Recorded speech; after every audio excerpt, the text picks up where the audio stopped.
unbelievable, unbelievable.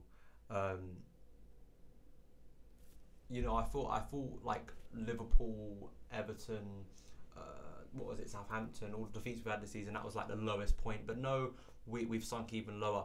And the fact is, I want to give some analysis of this, and you know, we could talk about team selection, but I want to start off, and I think the next bit of my review of what I'm going to talk about, I think can be construed as quite cliche. Now, I don't like to bring up money in football in relation to the way players earn money.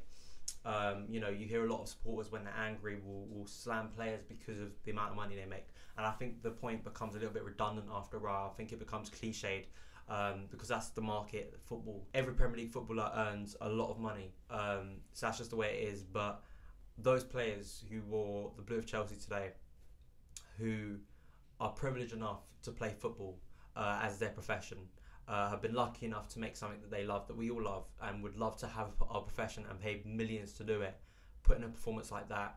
You know, there are supporters who work ridiculous hours, who probably work in jobs that they don't enjoy, who probably have bosses that they don't like, but the thing that keeps them going in the week is going to support their football club. And what we expect as supporters is to see a bunch of players who are paid much more than us, who are paid money that probably we won't ever see in our lives, to actually put in some effort. It's a thing I go on about so much on here, and it's a thing that really bugs me. But why is it that those players, for 5 minutes in a 90-minute, what was it, 94-minute game, decided to turn up and actually put in some effort? You know, people have told me before, well, it is quite difficult, but I'm sorry, it's not difficult to put in effort. It's not difficult to show some heart. It's not difficult to play football. I'm going to tell you something, right? When your team's struggling, right, and your team's not playing well, and you've had a rough start to the season, what do you do? A or B? Do you A, work harder, stay extra hours in training, or do you B, go out and party? And I hope most of you are intelligent enough for me not to spat out what the right answer is. You know, because that's what it feels like. Now, I know Jose did give players permission, right? But why is he giving them permission? What are they partying about? What are they partying about? What have they done this season to deserve to actually go out and celebrate? What have they done on the pitch to go out and celebrate? Tell me what have they actually done? You know, and I'm not going to put the blame on one individual player, because why would I do that when every one of them, with the exception of Willian, he's the only player, and why do I continue saying this? And the thing is, Willian has been brilliant this season. He's done some amazing things for us this season, right? But I look at it and I'm like, his work rate is the expected work rate. The reason he looks like he's working harder than everyone else, we all know he's a hard-working player as it is, but the reason he looks so good compared to everyone else on that pitch is because he's at the expected level and everyone else is so low because they're not putting in the effort that's expected from us. That's what it is. And it's absolutely disgraceful that all those players, and they don't deserve to be clapped. They don't. And that Ivanovic shot right at the end pretty much summed up the whole day and summed up the mentality. You talk about two things today. You talk about like why Bournemouth won the match. Is it because they have better player than us, or is it because their team, their manager, the whole ethos of that team today was the mentality to go in there, the mentality to work hard, mentality to work for each other, the mentality to get the 3 points.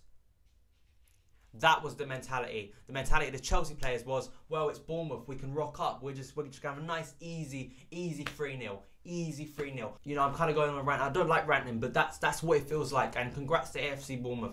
Congrats to them. Congrats to Eddie Howe. Congrats to the players, because also their fan base. I thought they once again, you know, brought a load of fans. And you know, I like the club. I like the story. I think in football, if you don't have a soft spot or you don't appreciate what AFC Bournemouth have done in the past 3 years, and I think you're kind of stupid. I think you have to give some appreciation of what they've done at that club to get to the Premier League and to now be at places like Stamford Bridge and playing at places, you know, and congrats to them, because they deserved it. They deserved to win today.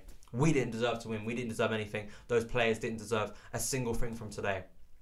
So pretty much with team, I was a bit baffled by team selection. And once again, why is Loftus-Cheek not playing? Why is Kennedy not even featuring on the bench? Is he injured? Bertrand Traore came on late, did an awful corner, but I can't really blame him for that. He came on quite late. Diego Costa, once again, just a shambles. You come on the pitch and I was watching his movement precisely. I was watching it all the time.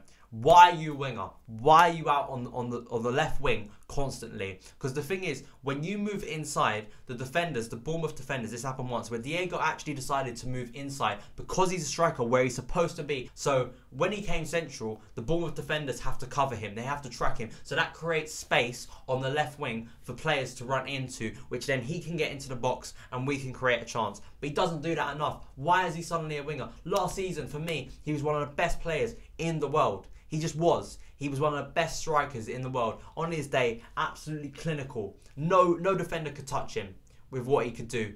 I think back to one of his best moments at Chelsea, that goal he scored against West Ham, where he had 3 West Ham defenders around them. And I remember sitting there watching in the stadium thinking, well, we know Diego what he can do in his form, but I think he's going to struggle here. Took it past 1, took it past 2, took a touch with his right foot, with his left foot, smashed it past the keeper.